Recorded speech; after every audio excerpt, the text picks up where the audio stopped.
Hello everyone, स्वागत है आप सभी का हमारे यूट्यूब चैनल पे। तो चलिए आज का सेशन शुरू करते हैं डेली करंट अफेयर्स एमसीक्यू का। तो देखते हैं आज का पहला प्रश्न। हाल ही में प्रधानमंत्री श्री नरेंद्र मोदी को नाइजीरिया द्वारा किस पुरस्कार से सम्मानित किया गया? तो इसका सही जवाब होगा A, grand commander of the order of the Nigeria.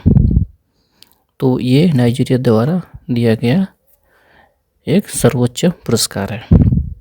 तो नाइजीरिया के बारे में हम कुछ बेसिक जानकारी देखते हैं।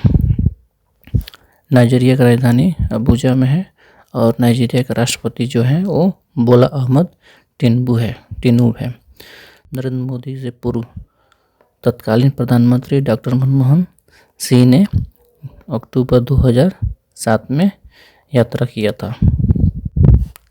और ये जो सम्मान दिया गया है ये मोदी से पहले ब्रिटेन की दिवंगत महारानी एलिजाबेथ द्वितीय को 1969 में दिया गया था। पुरस्कार तब दिया गया था जब माननीय प्रधानमंत्री ने G20 शिखर सम्मेलन में भाग लेने गए थे, जो 2024 का G20 शिखर सम्मेलन ब्राज़ील में रियो डी जेनेरियो में हुआ था और मेजबानी देश नाइजीरिया था।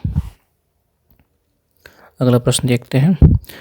राष्ट्रमंडल राष्ट्रों के प्रमुखों का 27वां सम्मेलन कहाँ संपन्न हुआ? पहला ऑप्शन है ऑस्ट्रेलिया, दूसरा है बहामासा, तीसरा है बांग्लादेश और चौथा है समोआ। तो इसका सही आंसर है समोआ।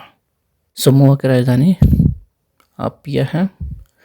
राष्ट्रमंडल देशों के शासन प्रमुखों का 27वां सम्मेलन समोआ में हुआ और 27वां शिखर सम्मेलन का theme one resilient common future transforming our commonwealth. और 28वां जो शिखर सम्मेलन होने वाला है वो होगा 2026 में और इसका जो स्थान है एंटीगुआ और बारबुडा की राजधानी सेंट जॉन्स में हो। और 2022 में ये जो महारानी एलिजाबेथ द्वितीय के निधन के पश्चात ये पहला शिखर बैठक थी और इसके राष्ट्रमंडल के नए प्रमुख जो थे, अध्यक्ष जो थे, वो चार्ल्स तृतीय ने की। और इसी बैठक में नए महासचिव का चुनाव किया गया जो घाना के विदेश मंत्री सिरले अयोरकर बोचवे चुने गए। 26वां शिखर सम्मेलन 2022 में जो रवांडा में हुआ था। तो अगला प्रश्न देखते हैं, आज का तीसरा प्रश्न। अंतर्राष्ट्रीय सौर संगठन का 7वां सत्र कहाँ संपन्न हुआ?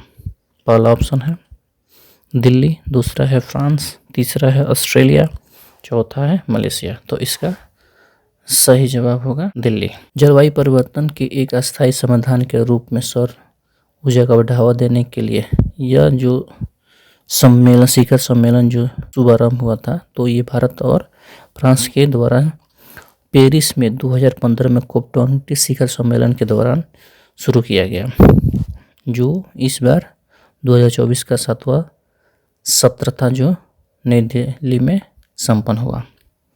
इसमें 120 देशों ने हस्ताक्षर किए जिसमें से 104 देशों ने रेटिफिकेशन कर चुके हैं।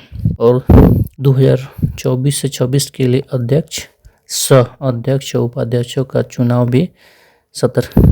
चुनाव सत्र भी किया गया, जिसमें भारत को सर्वसम्मति से अध्यक्ष चुना गया। वहीं फ्रांस ने ग्रेनोडा को हराकर सह अध्यक्षता की हासिल की और सह अध्यक्षता में देखा जाए तो फ्रांस ने ग्रेनेडा को हराकर सह अध्यक्षता की हासिल की। उल्लेखनीय है कि अंतर्राष्ट्रीय सौर संगठन का लक्ष्य जो है 2030 तक 1000 गीगावाट सौर ऊर्जा क्षमता करने का लक्ष्य निर्धारित किया गया है। आज अगला प्रश्न देखते हैं। पढ़ने वाले विदेशी छात्रों में भारतीय छात्रों की सर्वाधिक संख्या किस देश में है? पहला ऑप्शन है अमेरिका, दूसरा है चीन, तीसरा है कनाडा और चौथा है दक्षिण कोरिया।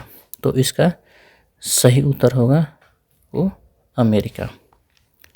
तो ये अमेरिका के एक रिपोर्ट जारी किया गया था, जिसमें अमेरिका में पढ़ने वाले भारतीय छात्रों की हिस्सेदारी जो है 29% है, जो अमेरिका के इंस्टीट्यूट ऑफ इंटरनेशनल एजुकेशन द्वारा नवंबर 2024 में प्रकाशित किया गया था। और रिपोर्ट के अनुसार 2023 से 24 में अमेरिका में ये पढ़ने वाले 3,31,602 भारतीय छात्रों में 1,96,567 छात्र स्नातकोत्तर और पीएचडी के हैं, और जबकि स्नातक छात्रों की संख्या 36,053 थी। आज का अगला प्रश्न देखते हैं। जलवायु परिवर्तन पर 29वां संयुक्त राष्ट्र सम्मेलन COP29 कहाँ संपन्न हुआ? तो ऑप्शन है, पहला ऑप्शन है अजरबैजान, दूसरा है आर्मेनिया, तीसरा है बुल्गारिया, चौथा है ब्राज़ील। तो इसका सही उत्तर होगा जो अजरबैजान होगा। इसका सही उत्तर होगा अजरबैजान। अजरबैजान जो बाकू में संपन्न हुआ, ये UNFCCC द्वारा संचालित किया गया है और 2035 तक 300 अरब डॉलर की सालाना मदद का लक्ष्य COP29 में निर्धारित हुआ। COP30वां जो है बेलम जो ब्राज़ील में होगा। अगला प्रश्न देखते हैं। FICCI federation of India chamber of commerce and industry के नए अध्यक्ष के रूप में कार्यभार संभाला। पहला ऑप्शन है हर्षवर्धन अग्रवाल, दूसरा है अनीश शाह, तीसरा है अनंत गोयनका, चौथा है विजय शंकर। तो इसका सही उत्तर होगा ए, हर्षवर्धन अग्रवाल। फिक्की के नए अध्यक्ष हर्षवर्धन अग्रवाल को चुना गया। इस पद पर महिंद्रा एंड महिंद्रा ग्रुप के अनीश शाह का स्थान व हर्षवर्धन अग्रवाल ने 21 नवंबर 2024 को संगठन वार्षिक आम बैठक में नई दिल्ली में लिया गया, जो इससे पहले ये अनीश शाह अध्यक्ष चुने गए थे। एक वर्ष से फिक्की के अध्यक्ष रहे आरपीजी के अनंत गोयनका को सत्र 2024 से 25 के लिए संगठन में वरिष्ठ उपाध्यक्ष के रूप में प्रोन्नत किया गया है, जबकि 10 सन्मार समूह के अध्यक्ष विजय शंकर को सत्र 2024 से 25 के लिए चुना गया है। आज का अगला प्रश्न देखते हैं।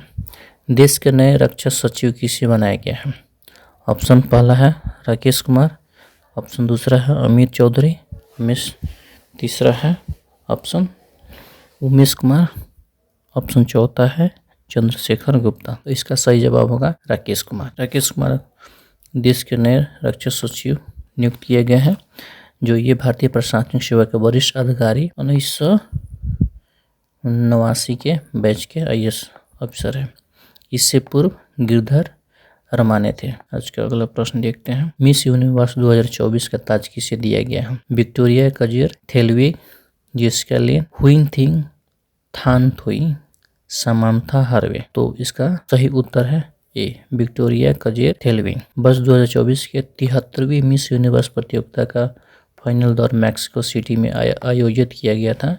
पिछले वर्ष की मिस यूनिवर्स जो थी निकारागुआ की सेनिस पाल्सियो ने इन्हें ताज पहनाया, और नाइजीरिया के चिडिम्बा एडितिसान को प्रथम उप विजेता व मेक्सिको की मारिया फर्नांडा बेल्ट्रान को द्वितीय उप विजेता इस प्रतियोगिता में घोषित किया गया। इस प्रतियोगिता में भारत के प्रतिनिधित्व मिस इंडिया यूनिवर्स 2024 रिया सिंघा ने किया था। अगला प्रश्न देखते हैं। साहित्य के क्षेत्र में ब्रिटेन के प्रतिष्ठित बुकर पुरस्कार 2024 किसे दिया गया? तो पहला ऑप्शन है समांथा हार्वे, दूसरा है एनी मिशेल्स, तीसरा है रसेल कुशनर, चौथा है परसिवल एवरेस्ट। तो इसका सही जवाब है समांथा हार्वे। यह पुरस्कार ब्रिटिश लेखिका समांथा हार्वे उनके अंतरिक्ष आधारित अंग्रेजी उपन्यास ऑर्बिटल के लिए दिया गया है। अंतर्राष्ट्रीय अंतरिक्ष स्टेशन पर बिताए गए एक दिन की कहानी जिसमें बताया गया। उन्होंने अंतरिक्ष से धरती पर 16 बार सूर्योदय और सूर्यास्त देखकर पुरस्कार के लिए अल्प सूचीबद्ध होने के पश्चात यह ब्रिटेन में सबसे ज़्यादा बिकने वाला उपन्यास हो गया था। यह पुरस्कार के लिए इस वर्ष 6 उपन्यासों का अल्प सूचीबद्ध किया गया था, जिनमें इसे ऑर्बिटल, इनका जो उपन्यास है उनको चुना गया। बुकर पुरस्कार हेतु विश्व भर के किसी भी क्षेत्र के लेखक द्वारा अंग्रेजी में लिखित ऐसे पुस्तक जो यूके अथवा आयरलैंड में प्रकाशित हुई हो पर ही विचार किया जाता है। और बुकर पुरस्कार कब शुरू किया था? तो 1969 में। बुकर पुरस्कार विजेता भारतीय मूल की उपन्यासकारों में देखेंगे जो 2008 में Aravind Adiga the white tiger के लिए दिया गया था। 2006 में Kiran Desai the inheritance of the loss के लिए दिया गया था। 1997 में अरुंधति राय जिनका उपन्यास था the God of small things. 1981 में Salman Rushdie midnight children and 1971 में BS नयपाल उनका लेखन था इन ए फ्री स्टेट। आज का अगला प्रश्न देखते हैं। किस अमेरिकी राज्य ने अक्टूबर को हिंदू विरासत माह के रूप में नामित किया? पहला ऑप्शन है ओहियो, दूसरा है कैलिफोर्निया, तीसरा है फ्लोरिडा, चौथा है टेक्सास। तो इसका सही जवाब है ए ओहियो। तो ये ओहियो द्वारा जारी किया। गवर्नर माइका डेवी ने अक्टूबर को हिंदू विरासत माह घोषित करने के लिए एक विधेयक पर हस्ताक्षर कर दिया। अब अमेरिका राज्य में अक्टूबर माह का महीना हिंदू विरासत माह के तौर पर मनाया जाएगा। अगला प्रश्न और आज के सेशन का अंतिम प्रश्न। हाल ही में विस्फोटक के साथ माउंट ईबू किस देश में स्थित है? पहला ऑप्शन है फिलीपींस, दूसरा इंडोनेशिया, तीसरा है मलेशिया एंड चौथा है थाईलैंड। तो इसका सही जवाब है इंडोनेशिया। इंडोनेशिया की उत्तरी मालुक में स्थित माउंट ईबू में हाल ही में विस्फोटक हुआ। माउंट ईबू इंडोनेशिया के सबसे सक्रिय ज्वालामुखी में से एक है। 2023 में देखा जाए तो 21,100 विस्फोटक दर्ज किए गए। उल्लेखनीय विस्फोटक में 14 नवंबर 2023 में हुआ एक विस्फोटक भी शामिल है जिसके परिणाम स्वरूप विमानन चेतावनी भी जारी की गई थी। इंडोनेशिया प्रशांत महासागर के रिंग ऑफ फायर पर स्थित है जो इसे वैश्विक स्तर पर सबसे अधिक सक्रिय ज्वालामुखी क्षेत्र में एक बनता है, जो देश के 127 सक्रिय ज्वालामुखी है जो जोखिम पैदा करता है और इन प्राकृतिक चमत्कारों की खोज के रुचि रखने वाले पर्यटक को आकर्षित करता है। पर्यटन को बढ़ावा देने और सार्वजनिक सुरक्षा के बीच संतुलन बनाना इंडोनेशियाई अधिकारियों के लिए एक सतत चुनौती है। तो आज का सेशन में हम लोग 11 प्रश्न देखे जो करंट अफेयर से लिया गया है और जो हमारे एग्जाम पॉइंट ऑफ व्यू से बहुत ही महत्वपूर्ण है। तो आज के लिए बस इतना ही। वीडियो को लाइक करें, सब्सक्राइब करें, कमेंट करें, शेयर करें। Thanks for watching.